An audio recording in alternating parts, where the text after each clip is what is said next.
Bienvenidos a Tardes Literarias, el programa de literatura en el que intentamos dar voz a todos los autores y autoras, ya sean conocidos o no, pero sabiendo que siempre nos aportan cultura y sabiduría. Un programa para Radio Sapiens, todos los domingos a las 7 de la tarde, con Lute Pérez y Marisol Zafra.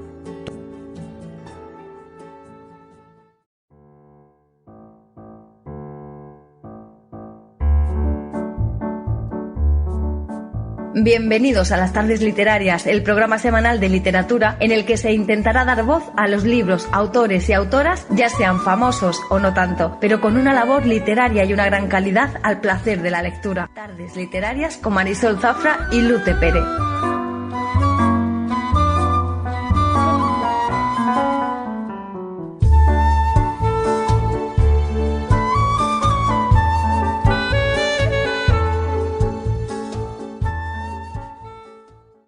Antoine Noya nace en el mes de julio de 1958 en Barcelona. Es escritor en temas relacionados a los templarios e investigador y conferenciante de temas relacionados con la Orden del Temple. Ha participado en varios congresos nacionales y extranjeros sobre este tema, y ha colaborado en diversos programas de radio. Sus libros están escritos con pasión y con la filosofía templaria de antaño, pero desde un punto de vista actual, con rigor histórico, pero sin olvidar la leyenda que ha llegado hasta nuestros días de boca en boca. Ha escrito los libros que como lector le hubiera gustado leer. Gana el Premio Literatura Templaria 2019, otorgado por la Soberana Hermandad Monástico-Militar de Damas y Caballeros del Templo del Deber y la Santa Cruz. En 2021 decidió dedicarse de lleno a la investigación histórica. Hasta entonces ya tenía editados 7 libros y uno que saldrá próximamente, en los que he mostrado una visión personal y rigurosa de los templarios, siempre como visión libre de las tendencias académicas de la época. Ahora su dedicación es considerada como más profunda a descubrir los misterios que habla en sus libros, como la tumba de María Magdalena y los documentos que allí puedan ser hallados, o como el Grial, misión siempre empezada y nunca terminada. A través de sus estudios intenta dar a conocer las huellas de los templarios en los lugares donde la historia oficial ha ignorado, hasta ahora, su existencia. Ha publicado varias obras, todas ellas vinculadas a la Orden de los Templarios. Los Templarios en el Camino de Santiago. Septiembre de 2018. Cuando marches de Puente la Reina y tus pies coloques sobre el puente románico, deberás saber y sentir que estás dejando atrás al pasar el puente de una orilla a otra una villa templaria, que de una manera u otra te ha impregnado si has estado atento o sensible con ese espíritu del temple. Has estado bajo protección de los caballeros templarios y como punto de encuentro de todos aquellos que también desempeñaron su misión, la de vigilar y proteger al peregrino de todo mal que le acechara, fuera físico o espiritual.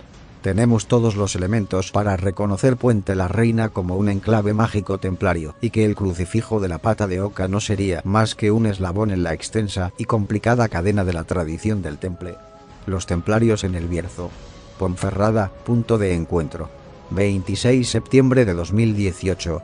La finalidad de este libro es poner a nuestro alcance los resultados del trabajo del autor en el Bierzo y dar a conocer las huellas del conocimiento y la sabiduría dejada por los pobres caballeros de Cristo en lugares donde la historia oficial ha ignorado.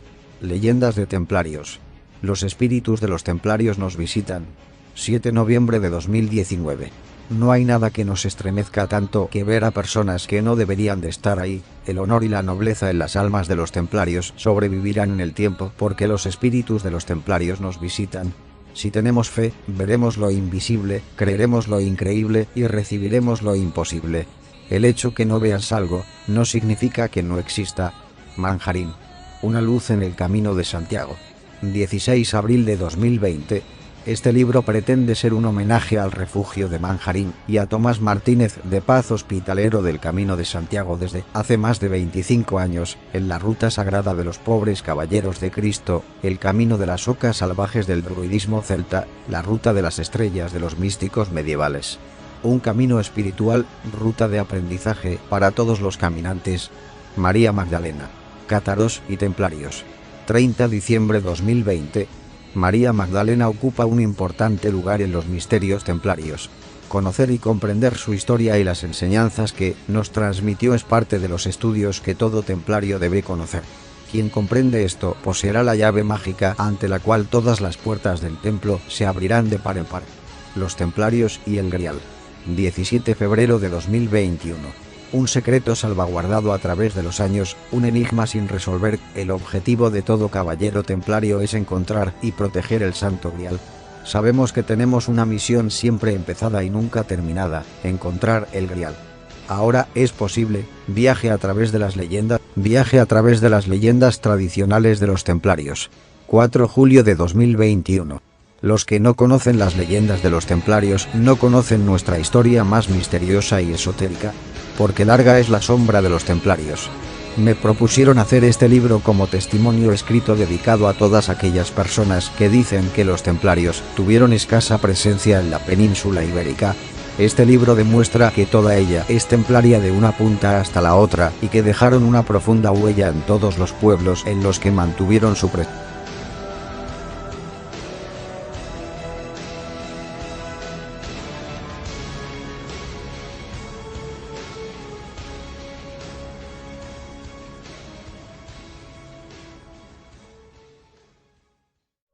Para hablar de los templarios nos tenemos que ir a la Europa de la Edad Media. Los reinos de la Europa occidental lo habían pasado bastante mal intentando contener las diferentes invasiones vikingas en casi toda la costa europea y también la invasión musulmana desde la península ibérica y parte de la actual Francia.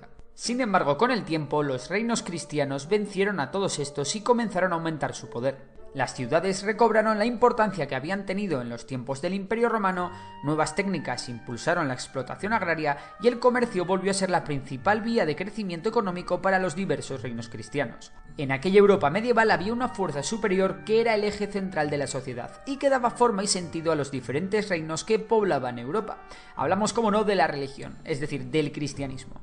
Animados por la buena marcha y el aumento de poder de los reinos cristianos, la Iglesia lanzó una campaña cuyo objetivo era recuperar Jerusalén y todos los territorios de lo que entonces se conocía como Tierra Santa. El Papa Urbano II fue el primero que lanzó la promesa.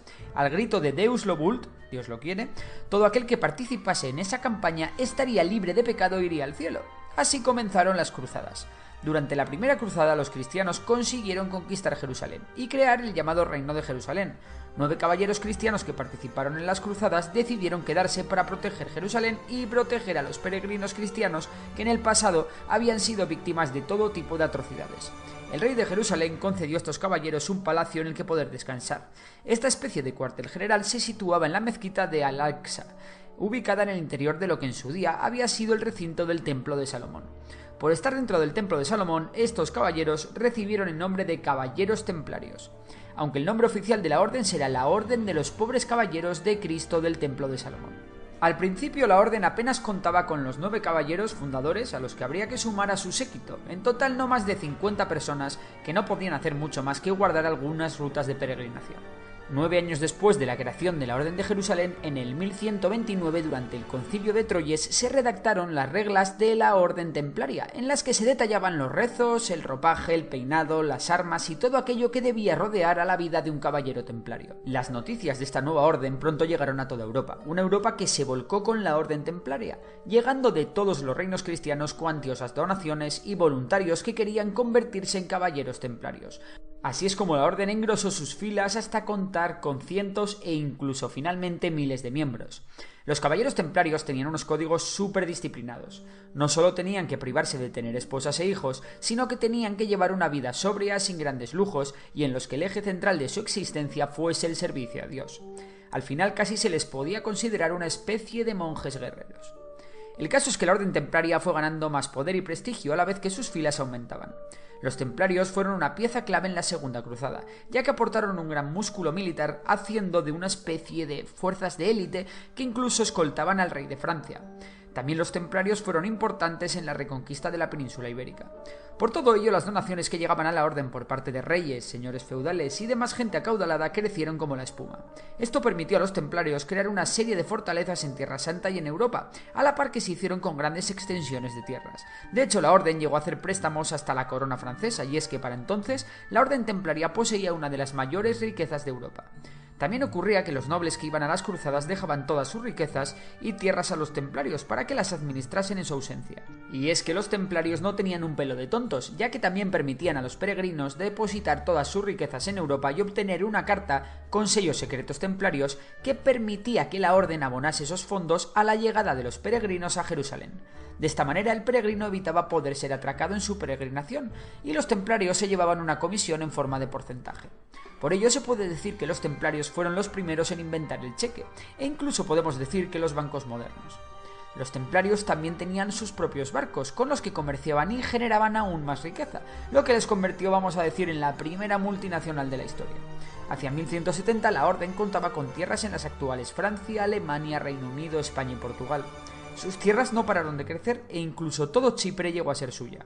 En el 1177 los templarios ganarán una de sus batallas más heroicas. En ella 350 caballeros secundados por 4.000 soldados de infantería acabaron con un ejército de al menos 20.000 sarracenos comandados por Saladino. Saladino, sultán de Egipto, perdió casi todo su ejército tras una temeraria carga de caballería cristiana por la retaguardia del ejército sarraceno. Los problemas comenzaron cuando los cristianos, templarios incluidos, acabaron siendo derrotados por Saladino, el cual derrotó a los templarios en la batalla de los Cuernos de Hattin, y el cual finalmente tomó Jerusalén. Para entonces las diversas órdenes cristianas estaban ya bastante enfrentadas entre sí, rompiendo la cohesión cristiana que había mantenido Jerusalén bajo control. Con la pérdida de Jerusalén, los templarios trasladaron su cuartel general al castillo de Acre. En 1291 se produjo la caída de Acre, con los últimos templarios luchando junto a su maestre, Guillermo de Bugeaud. La orden mudó su cuartel general a Chipre, isla de su propiedad, tras comprarla a Ricardo Corazón de León. Sin embargo, la isla se la tuvieron que devolver al monarca inglés, ya que sus habitantes no aceptaron el dominio templario. La isla de Arwat, perdida en septiembre de 1302, fue la última posesión de los templarios en Tierra Santa. La orden continuó con su labor económica en toda Europa. Los templarios seguían sin tener que rendir cuentas a los reinos, y ni tan siquiera tenían que acatar las leyes de los sitios en los que estaban. También los ejércitos templarios tenían la potestad de atravesar los territorios que creyesen convenientes. Todo esto causó un creciente descontento en los reyes cristianos, que veían cómo el tema de los templarios se les estaba yendo de las manos, hasta el punto de que muchos les miraban con recelo. A la cabeza de estos reyes estaba el rey de Francia, Felipe IV, el cual debía mucho dinero a los templarios, e iba a hacer lo que fuese necesario para no tener que pagar su deuda. El caso es que el Papa Clemente V llamó al gran maestre de los templarios, Jacques de Molay, para convencerle de fusionar la orden de los templarios con la de los hospitalarios. La reunión sería en Poitiers y fue un auténtico fracaso. Aprovechando que se encontraba en Francia, el rey Felipe IV convenció al Papa para que iniciara unos procesos judiciales contra los templarios por una serie de sacrilegios y herejías que se basaban en rumores y de las que había dado fe un espía francés llamado Esquieu de Floirán. Sin embargo, este testimonio fue suficiente para que Felipe IV diera la orden de iniciar una operación en toda Francia contra la orden templaria, cuyo único objetivo era apresar a todos los caballeros y confiscar todos sus bienes. El Papa en un principio se opuso a la persecución de los templarios, ya que el proceso judicial había sido cuanto menos dudoso. Sin embargo, 72 caballeros, cuidadosamente elegidos por el rey de Francia, confesaron los pecados de la orden templaria. Tras esta confesión, el Papa Clemente ordenó una persecución de los caballeros templarios en toda la cristiandad.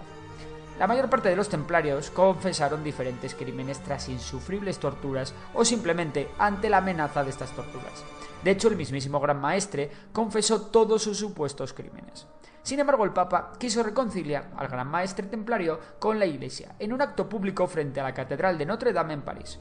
Un acto público de película, en el que Gran Maestre Jacques de Molay sacó fuerzas de flaqueza y sacrificó su propia vida proclamando la inocencia de los templarios y denunciando las torturas a las que había sido sometido para confesar. Finalmente, Jacques de Molay fue quemado atado a una estaca frente a Notre Dame el 18 de marzo de 1314. Muchos otros templarios fueron quemados en la hoguera o murieron durante su cautiverio. Con la orden disuelta en el resto de países, los templarios fueron juzgados, pero la mayoría de ellos fueron absueltos. Eso sí, salvo en Portugal, en el resto de países sus bienes fueron confiscados y repartidos entre los propios estados y la orden de los hospitalarios. Sin embargo, muchos templarios pudieron escapar a países en los que la fuerza del Papa no era tan importante, como pueda ser Suiza o Escocia. Aunque no hay consenso entre los historiadores, todo parece indicar que precisamente en Escocia los templarios se reagruparon y siguieron con una serie de ritos y tradiciones que supusieron el origen de la masonería.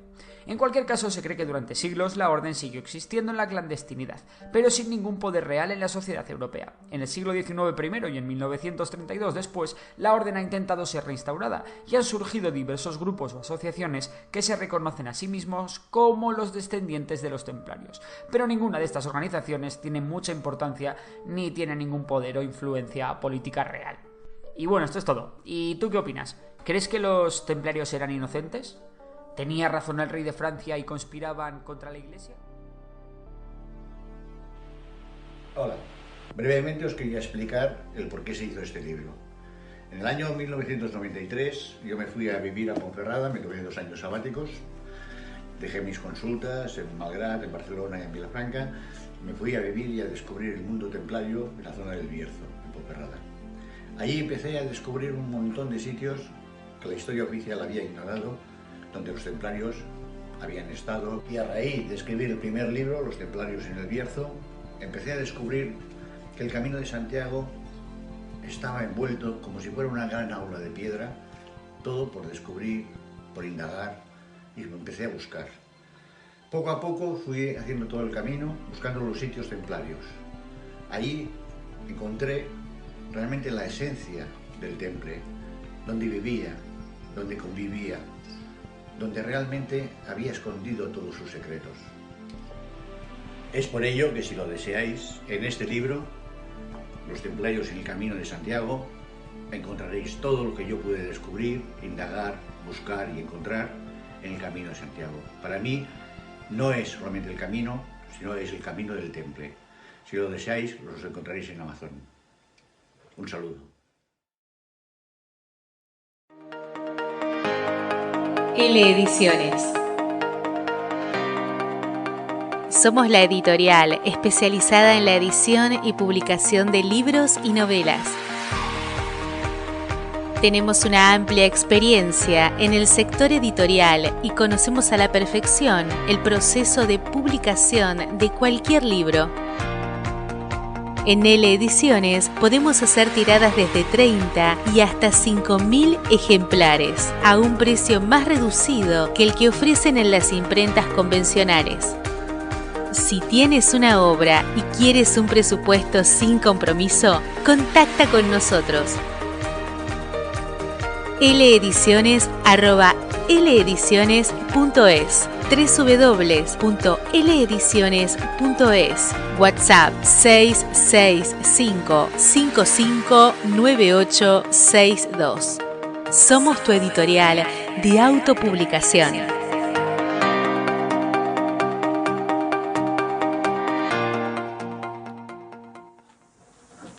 Hola, soy Antoine Noya, escritor e investigador de la Orden del Temple.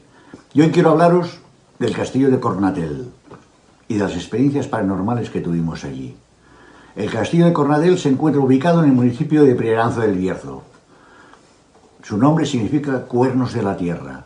En el siglo XII los templarios tomaron posesión de él, utilizándolo como castillo militar y como albergue. El castillo dependía directamente del comendador de Ponferrada. Y me gustaría comentaros un relato que sale en parte en este libro, en Leyendas de Templarios, y que es verídico, que nos sucedió a nosotros. Resulta que un grupo de personas, la mayoría amantes de los templarios y otros investigadores, nos reunimos un fin de semana y decidimos acampar y pasar la noche delante del castillo de Cornatel. Después de horas de exploración, intentamos entrar en las cuevas que dicen que existen, que es debajo del castillo. Empezó a caer la noche, una noche cerrada, amenazaba lluvia. Nos reunimos para comentar las investigaciones y hablando animadamente sobre los templarios, sobre lo que habíamos descubierto, sobre nuestras explicaciones. Vuelvo a repetir que era una noche cerrada. Se abrió un semicírculo en el cielo y vimos la luna que nos iluminaba. En principio dijimos, bueno, casualidad. Había agua en el ambiente que se respiraba, agua enigmático, pero no hicimos caso. Cenamos, cada uno fue a hacer sus quehaceres en sus tiendas y y volvimos a reunirnos para sacar las conclusiones de lo que habíamos investigado durante toda esa tarde. Y de pronto volvió a abrirse el cielo, un semicírculo, y volvió a aparecer la luna. Eso ya era más enigmático, eso ya nos dejó con un ambiente un poco misterioso. Y de golpe empezamos a ver a lo lejos, en el castillo, en las almenas, movimiento, como si las antorchas significaran. Poco a poco nos quedamos pasmados, intrigados, lo miramos uno, lo miramos otro, lo veíamos todos, y poco a poco pensábamos que podía ser el reflejo de la luna que daba en las almenas, o que alguna luz pudiera reflejar, pero en un instante, como si fuera de un gas que se iba condensando poco a poco, nos daba la sensación de ver imágenes, de ver que esa posesión, esas personas se estaban creando, eran fantasmas. ¿Podían ser personas? ¿Podían ser presencias de templarios? No lo sabemos. Lo que sí que era cierto que cada vez se hacía más fuerte la luz. Cada vez la imagen se veía más. Se veía con sus capas blancas, se veía sus entornos, se veía que estaban encapuchados, se veía que se movían por las almenas. ¿Qué estaba sucediendo? Algunos teníamos terror, otros teníamos intriga, otros estábamos pasmados y callados. Dos decidimos ir al castillo y ver qué sucedía, si eran personas, si eran fantasmas.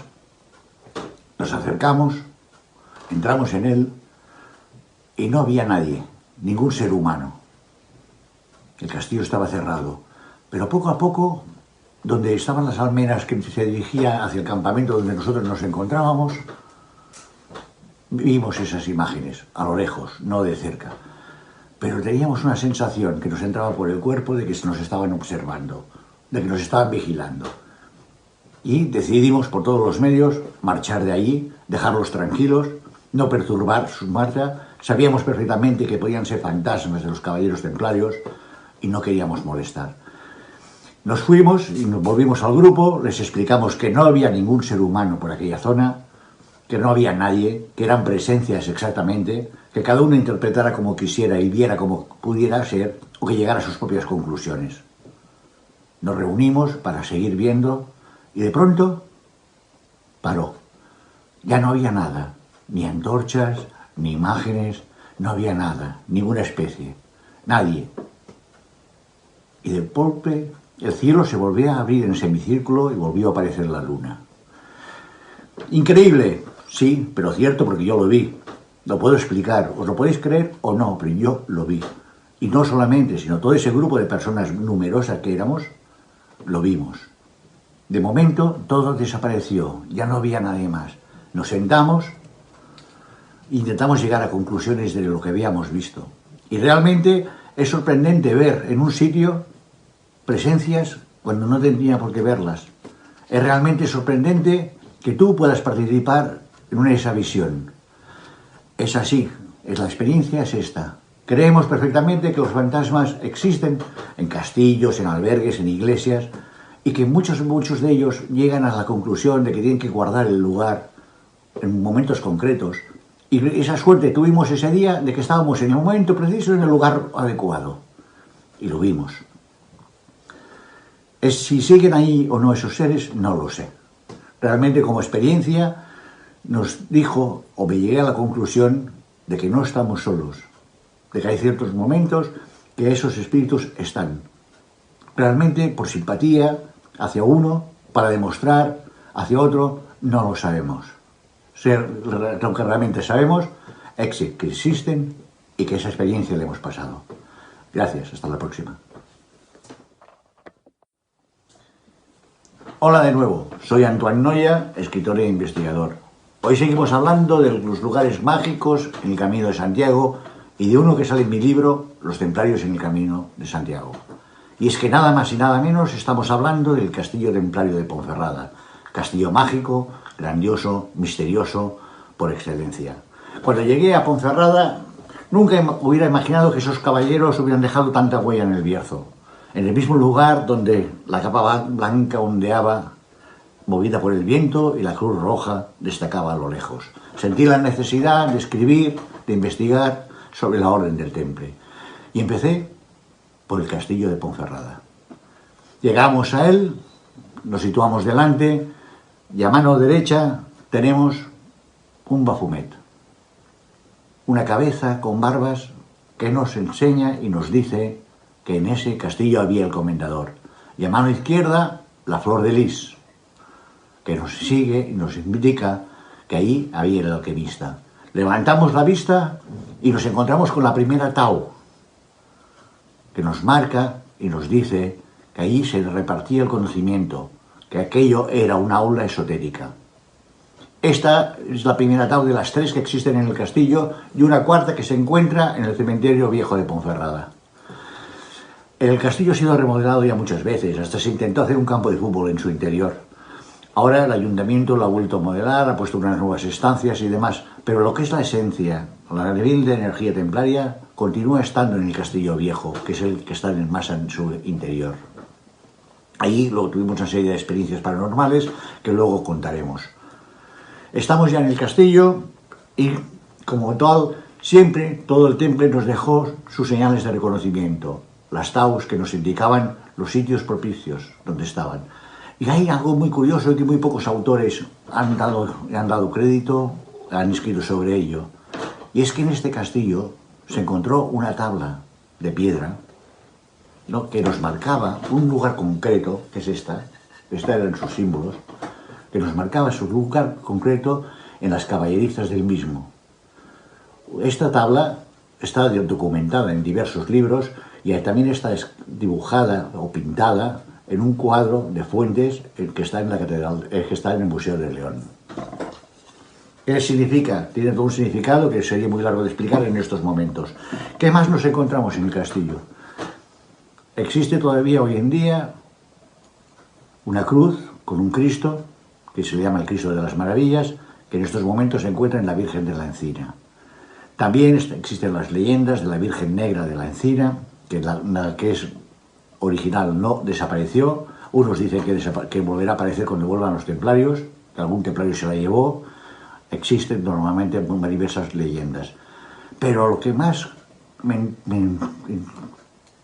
investigó, me indagó, lo que más realmente tuviera de sospecha es que gente que había visto y que está documentada, en un libro muy antiguo que gracias que puedo poseer, que es este, es que había un tapón del temple que por una banda marcaba el sello del temple y por otra un cáliz.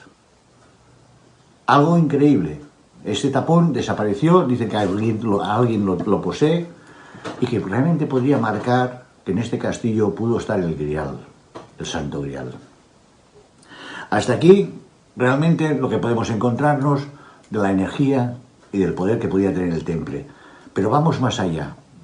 Tuve la oportunidad, con unos compañeros investigadores, de colarnos en el castillo y de llegar a una sala que está en el castillo viejo, entrando a mano izquierda, donde hay una piedra en medio haciendo de tapón.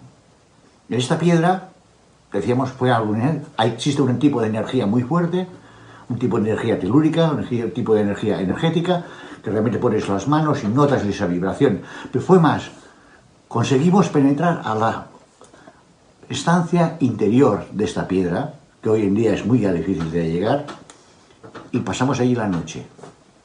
Estuvimos allí haciendo nuestras cosas y de pronto empezamos a sentir muchos pasos que iban para aquí, para allá, no había nadie en todo el castillo, solamente estábamos nosotros. Algunos de mis compañeros llegaron a decir que habían oído cantos gregorianos. Yo personalmente no. Lo que sí que os puedo asegurar es que la presencia del temple estaba allí. Lo que sí que os puedo asegurar que hoy en día, si todavía seguís yendo y podéis conectar con esa energía, sentiréis que los templarios siguen allí. ¿Qué eran esos pasos? Presencias, templarios. Si podéis conectar alguna vez con ellos, si podéis conectar con esa energía, os las podéis encontrar realmente, porque el castillo tiene esa energía todavía. No solamente por el lugar, no solamente por sus puntos de reconocimiento que dejó el temple, ni siquiera por las enseñanzas que pudo dejar en sus piedras, sino simplemente por la energía y por la estancia. Creo que perfectamente el castillo de Ponferrada es enigmático, es misterioso. Por muchas remodelaciones que hayan hecho, por mucho que ahora que paguen entrada, por mucho que realmente sigue teniendo esa energía para aquel que sabe y la puede llegar a encontrar. Si tenéis la oportunidad, no dejéis de ir, no dejéis de sentir y no dejéis de vibrar con el temple. Hasta la próxima. Estás escuchando Radio Sapiens.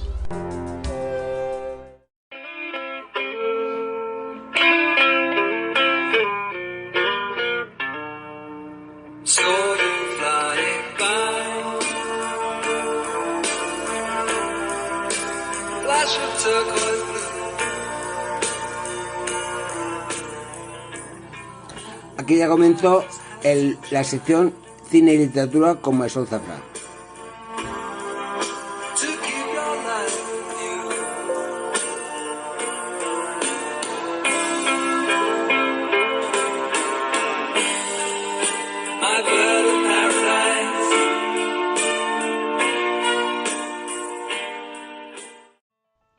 La misión primordial de los caballeros templarios consistía en proteger a los cristianos que peregrinaban a Jerusalén y a otros lugares de Tierra Santa.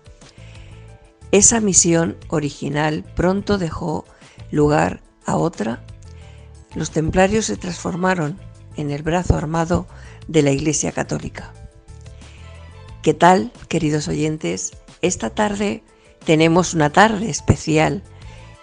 Vamos a tocar un tema de, como hemos hablado, de los templarios. Algo que tenía ganas, yo tenía ganas especialmente en saber más sobre este tema. Para ello, tenemos esta tarde un escritor y un entendido especialmente en este tema, llamado Antoine Deloya. Vamos con él a aprender, a saber muchas cosas que al menos yo no conocía. Espero que ustedes pues también tengan algunas dudas y puedan despejarlas. Para ello vamos a hablar con este escritor en el que profundiza muchísimo en este tema. Es una persona que vive, investiga, se va a los lugares, ha ganado muchos premios y vamos a tener el placer de estar esta tarde con él. Vamos a darle la bienvenida a Antoine Deloya. ¿Por qué comenzaste a escribir? ¿Recuerdas lo primero que escribiste? De escribir, he escrito desde joven, porque estudié Ciencias de la Información y ahí empecé a escribir artículos y algún que otro relato. Aunque escribir profesionalmente fue en el año 1991, cuando me tomé 2 años sabáticos para escribir sobre el terreno, a la Orden del Temple y a los templarios, sobre todo en la zona del Bierzo. Intenté, por todos los medios, plasmar en mi libro el sentir, la sensación de estar donde ellos cabalgaron, con sus capas al viento y su cruz roja en el corazón. ¿Y qué te incita a escribir ahora? ¿Es lo mismo que te invitó a hacerlo en aquella primera? Para mí había descubierto algo en mi interior y ahora un libro me lleva a otro, una investigación me lleva a otra. Hasta que llegue a la meta no pararé, eso te lo puedo asegurar. Y si yo no puedo, quiero dejar el camino trazado para que otros lleguen a desvelar los misterios que hablo en mis libros. Antoine, ¿qué es la escritura para ti? ¿Un hobby o algo a lo que quieres dedicarte profesionalmente? Ni una cosa ni la otra. Creo que es una pasión y que a partir del 2019 se ha convertido ya en un trabajo. ¿Transmitir algo a través de tus historias o solo escribes para entretener? Para unos serán libros entretenidos e interesantes, pero sobre todo lo que busco en esos libros es despertar conciencias de que hay otra realidad, otra historia, Una historia oculta y misteriosa que mueve los hilos de la humanidad y que espero que en esta época que vivimos, caigan esos velos de Isis y lo que era oculto y misterioso salga a la luz para ayudar a la humanidad en su tránsito. ¿Cuál es la historia templaria que tanto te impactó para querer seguir escribiendo sobre esa? 200 años de influencia en toda Europa y en el Oriente Medio. La participación en la mayoría de las cruzadas. Dejaron su huella en multitud de castillos, fortalezas y construcciones religiosas. Y a pesar de todos estos argumentos, su historia borrada sistemáticamente de los libros. Ni siquiera en las universidades se les nombra. Solo las leyendas populares nos recuerdan que toda la península ibérica es templaria y que su huella, después de tantos años, sigue en pie. En relación con la lectura, ¿cómo es? ¿Te sientes influenciado por algún autor o historiador en particular? ¿Algo? Siempre existen grandes referentes en la literatura y más en la literatura templaria. Sin duda, que me ha influenciado toda mi vida es el ya fallecido Juan García Atienza. Algo que me llama mucho la curiosidad. ¿Cómo nacen tus ideas? ¿Todo documentación o parte de inspiración? Por supuesto que siempre con la documentación, aunque nunca nos podemos olvidar de la intuición, que es lo que nos abre multitud de puertas. Antoine, tus trabajos están escritos con mucho rigor histórico. Eres muy minucioso a la hora de escribir, pero sin olvidar la leyenda que ha llegado hasta nuestros días de boca en boca. Has escrito los libros que como lector te hubiera gustado leer. Huyo de las palabras muy técnicas. Me gustaría que cualquier persona pueda entender y comprender mis libros. Que no haga falta que sea un erudito del tema templario para comprender su historia y su legado. ¿Podrías nombrar algunos de los enigmas más interesantes que nos cuenta la historia de los templarios? Son diversos y de diferentes niveles, pero los más populares son la búsqueda y la protección del Santo Grial, las enseñanzas que siguieron de María Magdalena, la protección y posesión de la Sábana Santa y, por supuesto, la búsqueda del Arca de la Alianza. Estos son algunos, pero no podemos olvidar que no se puede hablar del Camino de Santiago sin la presencia de los templarios o de los misterios energéticos de sus edificaciones. ¿Cuál sería tu ambiente o es tu ambiente ideal para ponerte a escribir? ¿Tienes alguna cábala o manía para hacerlo? Siempre en soledad y rodeado de un montón de libros. ¿Alguna manía? Tal vez siempre escribir con la luz de una lámpara de cuarto. Los métodos y herramientas que utilizas a la hora de escribir, aparte de un duro trabajo de investigación, por supuesto. ¿Cómo lo haces? Me gusta ser un escritor de campo, de visitar los lugares que hablo en mis libros y de los que de momento no hablo. Yo, más que un escritor, me considero un investigador. ¿Rutina de escritura y trabajo duro o ataques de inspiración sin presiones? Apuesto más por la inspiración e ir siguiendo los laberintos hasta ir encontrando el porqué de los misterios. Sabemos que tu trabajo en este tema de los templarios va más allá.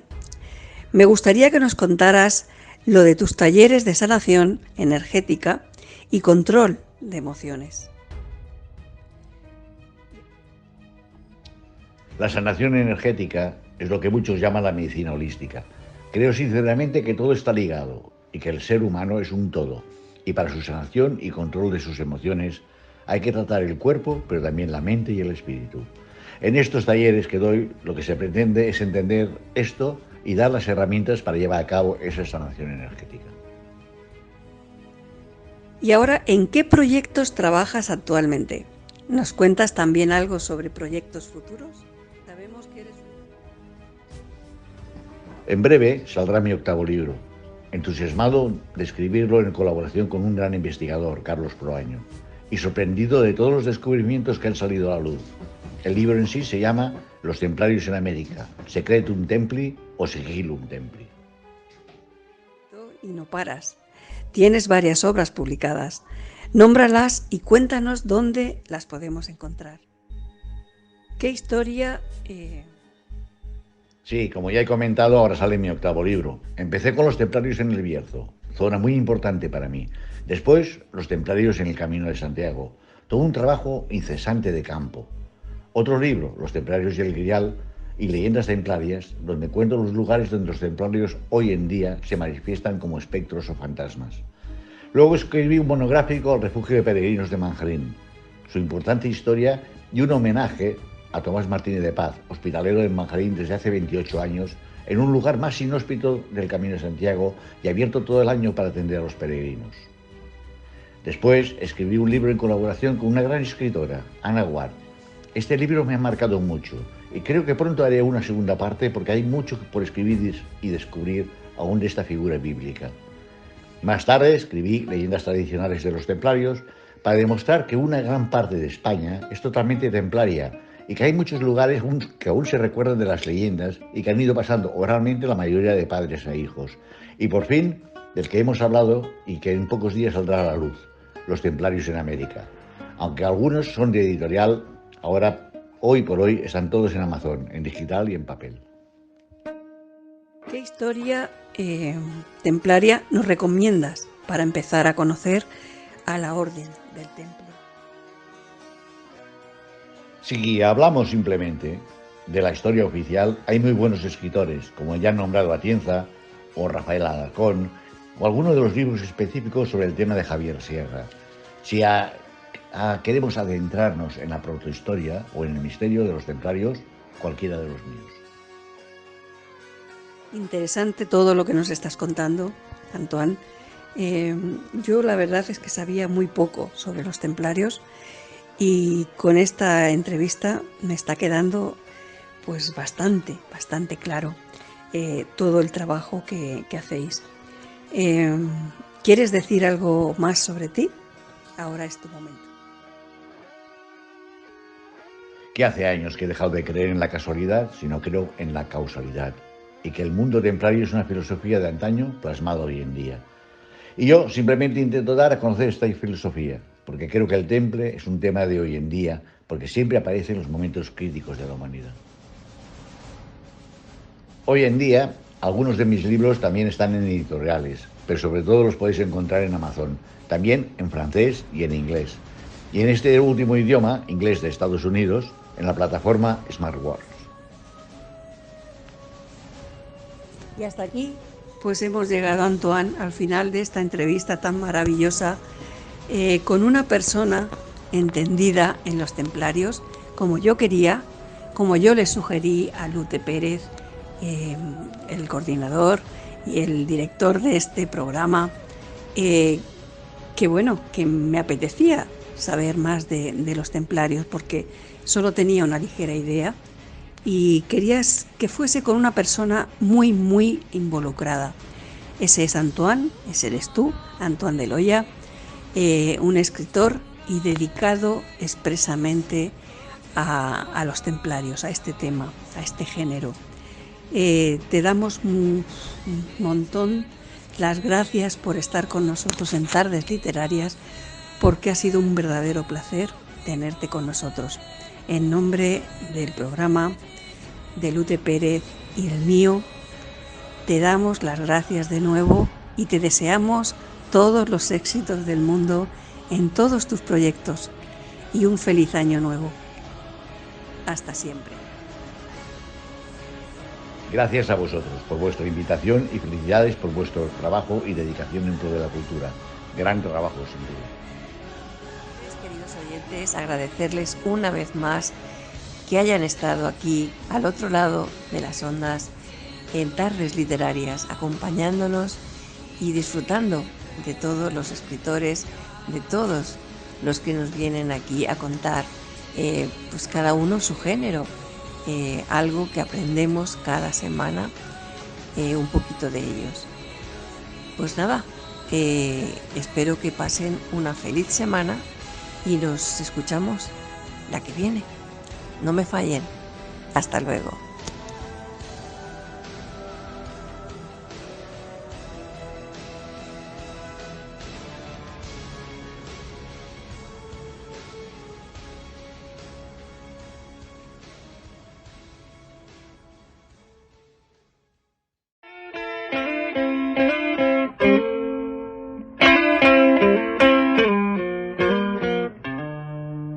Saw you flying by, flash of turquoise blue,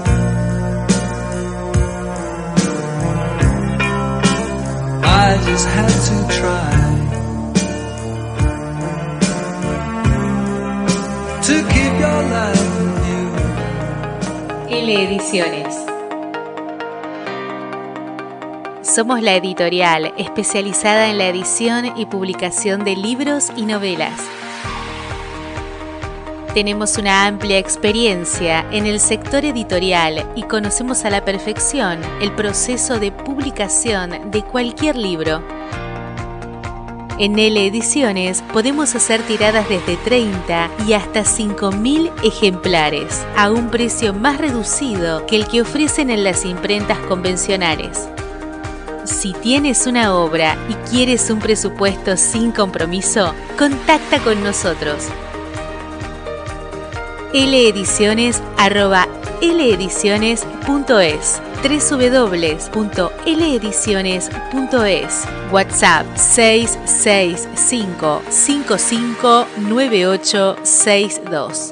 Somos tu editorial de autopublicación.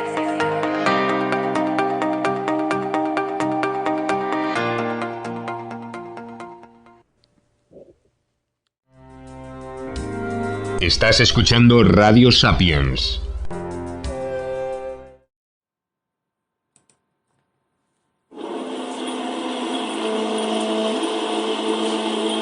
El paso firme de miles de guerreros sarracenos hará que un temblor recorra toda Europa. Todos alzaréis la vista y gritaréis: «Sálvanos». Y yo os susurraré: «No, pues todos sois culpables». Los reyes avariciosos que arman sus ejércitos, los papas que desatan guerras, los iluminados que os han convencido a todos de que matar infieles os hará ganar un buen lugar en el reino de los cielos, los huérfanos, los indigentes y los ermitaños. Cuando el pequeño Artal abandone este monasterio ya será tarde, ya sabrá todo lo que necesita saber para ingresar en la orden de los caballeros templarios. Jerusalén ya habrá sido conquistada por los cruzados. Miles de muertos mancharán sus calles y cubrirán de odio y rencor las iglesias, las mezquitas y las sinagogas.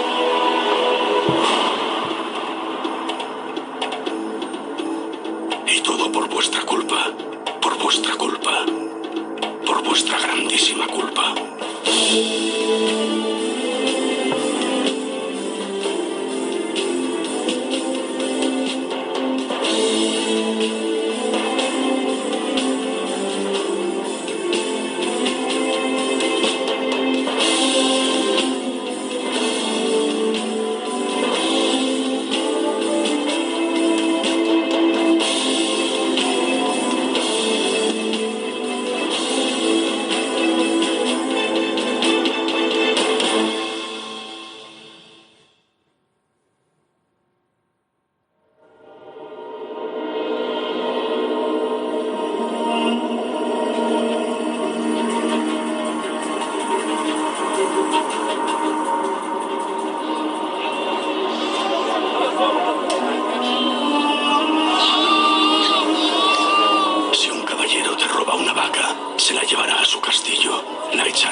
La Orden del Templo nació en una época de fe exacerbada por toda Europa. La realidad de la Jerusalén de esta época es un territorio muy confuso, en el sentido de que las fronteras están prácticamente en disputa con los musulmanes, y que disponen los cristianos de muy pocos caballeros y de muy pocos soldados para defenderlos.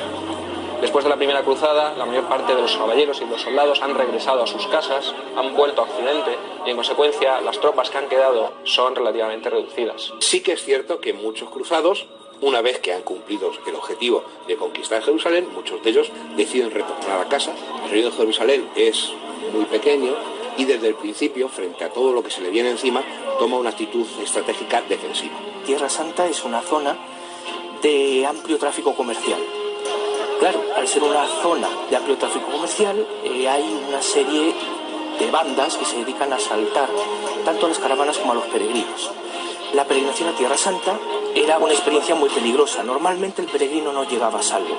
Esto genera una automática necesidad de soldados, una automática necesidad de policías que protejan a los peregrinos, que protejan a los ciudadanos y que en consecuencia se hagan cargo del reino que se acaba de conquistar.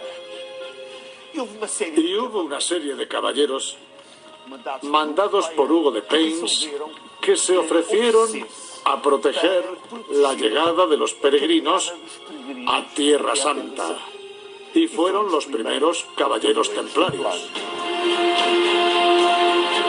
Balduino II, rey de Jerusalén, hoy recibirás a 9 caballeros, los más puros y leales de todos los que combatieron en Tierra Santa.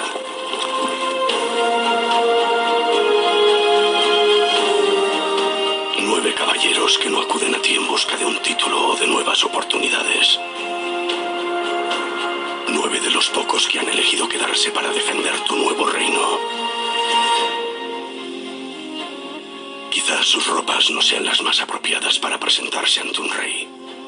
Están sucias y gastadas, pero fíjate en sus armas. Si quieres seguir sentándote en ese trono, vas a necesitar hombres que sepan para qué sirve una espada. Se hacen llamar los pobres caballeros de Cristo y los lidera un noble segundón llamado Hugo de Payens. Él te narrará muchas de esas batallas de las que tú tanto te enorgulleces. Ellos sí pudieron verle la cara al enemigo. En 1118, 9 caballeros le proponen al rey Balduino II, ya de la Jerusalén cristiana, fundar una nueva orden de caballería como apoyo a los peregrinos que llegaban a Tierra Santa. Esa entrevista con Balduino, esa iniciativa que tiene el rey de Jerusalén de utilizar, de instrumentalizar a ese grupo de caballeros, realmente es decisivo a la hora de explicarse el nacimiento de la Orden del Temple. Todo eso empieza con 9 monjes, que el número, como sabes, es un número especial, el número 9. El 9, siempre se habla de los números, también la numerología, ¿no? ¿Por qué el 9? Dicen que cada una de las afiladas puntas de la cruz templaria representa a cada uno de los 8 caballeros. Y el eje central de esa cruz, ese serás tú, Hugo de Payens. Estas crónicas que hablan de un número concreto, el de 9, bueno, está muy relacionado con la numerología, la cábala, el esoterismo, el aspecto mágico de las matemáticas que tenía en la Edad Media. Los 9 caballeros del Temple realmente eran algunos más. 9, 10 o 12 eran muchos. Para un rey en una situación muy delicada desde el punto de vista estratégico, desde el punto de vista militar, un puñado de hombres bien adiestrados podían ser sencillamente decisivos. ¿A cuántos duques, condes y reyes has obedecido, Hugo? ¿Cuánta mediocridad has tenido que conocer para no querer servir a ninguno más? Hugo de Payens evidentemente es un innovador. Esa idea de mezclar, de fundir el monje con el soldado, a nadie se le había ocurrido hasta entonces. No sé muy bien si era un romántico, pero desde luego él lo que predica desde un primer momento es que tiene que haber una serie de soldados preparados para la guerra, que sepan combatir para defender a los peregrinos que van al Santo Sepulcro. Debió ser un personaje muy carismático porque convenció a todos y partir de cero era complicado. Y lo consiguió, sin duda lo consiguió. Balduino II, rey de Jerusalén. Me sangran los oídos al escucharlo. ¿Realmente crees que Cristo necesita de un rey que gobierne su reino? Tu soberbia se irá agrandando con los años. Incluso te harás enterrar en la iglesia del Santo Sepulcro, como si eso te garantizase un buen asiento en el reino de los cielos. Hoy entregarás la custodia del templo de Jerusalén a Hugo de Payens y a sus pobres caballeros de Cristo. Sabemos que la Orden del Temple recibió del rey nada menos que una parte del templo de Salomón para asentarse por primera vez. Esta orden tuvo como primer nombre los pobres caballeros de nuestro Señor Jesucristo. Y dice la tradición que el rey Balduino les entregó las caballerizas de lo que sería el antiguo templo de Salomón. Y pasaron a llamarse Orden del Templo de Salomón. Lo primero que se da cuenta el rey de Jerusalén es que necesita tener un ejército permanente. Tener un núcleo, una élite que sirviese de núcleo central del ejército. Lo que es importante es que el rey de Jerusalén vea la oportunidad que le ofrece un conjunto de caballeros dedicados, en último término, a defender el propio reino de Jerusalén. Hay un cierto misterio, ¿no?, con los orígenes de la Orden del Temple. ¿Por qué un caballero, Hugo de Payens, un feudo de segunda categoría, por qué consigue esta donación? Yo creo que Balduino II, que acaba de heredar unos meses antes el reino, tiene una escasa capacidad política. Y lo que hace es apoyarse en toda aquella gente que cree que le puede, de alguna forma, echar una mano para la defensa de su reino, para la defensa de su capital, que es Jerusalén.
Final del programa de hoy.